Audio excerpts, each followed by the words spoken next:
Badala, at the northern end of the occupied West Bank, Israel's army has been bulldozing a dirt road and ditch between the community and grazing land on the hills behind it. Palestinian farmers from the fertile Jordan Valley village say they're worried they'll be excluded from pastures, lose livelihood, and eventually be driven from the village. That's what's happened in other parts of the West Bank.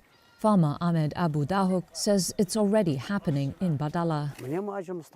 Since the settlers came here, we were prevented from all these areas. This affects the sheep. No warm areas, no vegetation to feed them. The area they used to feed at was huge. Today we can no longer be there.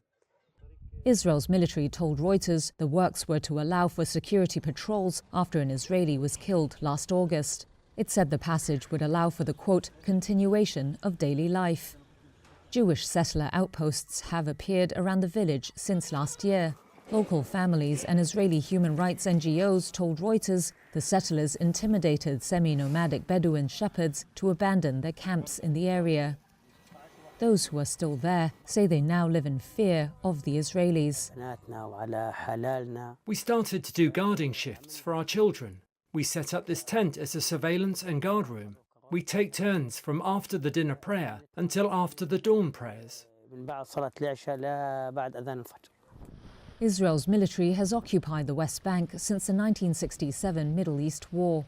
Jewish settlement building has roared ahead under Prime Minister Benjamin Netanyahu, now further emboldened by the return of Donald Trump to the White House.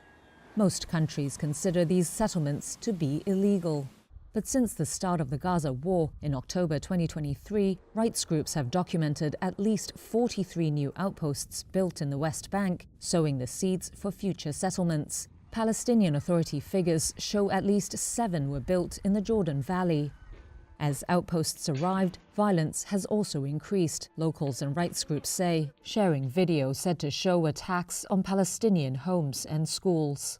President Trump cancelled penalties imposed under former President Joe Biden for previous violence, so Israeli settlers no longer have to worry about US sanctions.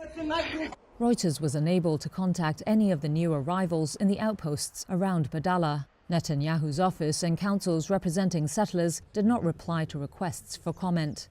With each advance of Israeli settlements, the West Bank becomes more fractured, and the prospects for an independent Palestinian state to be built on contiguous land are increasingly undermined.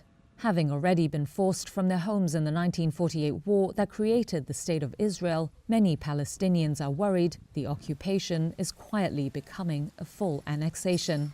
The new Israeli-controlled road squeezes Badala against Highway 90, which ends at the line separating the West Bank and Israel just outside the village.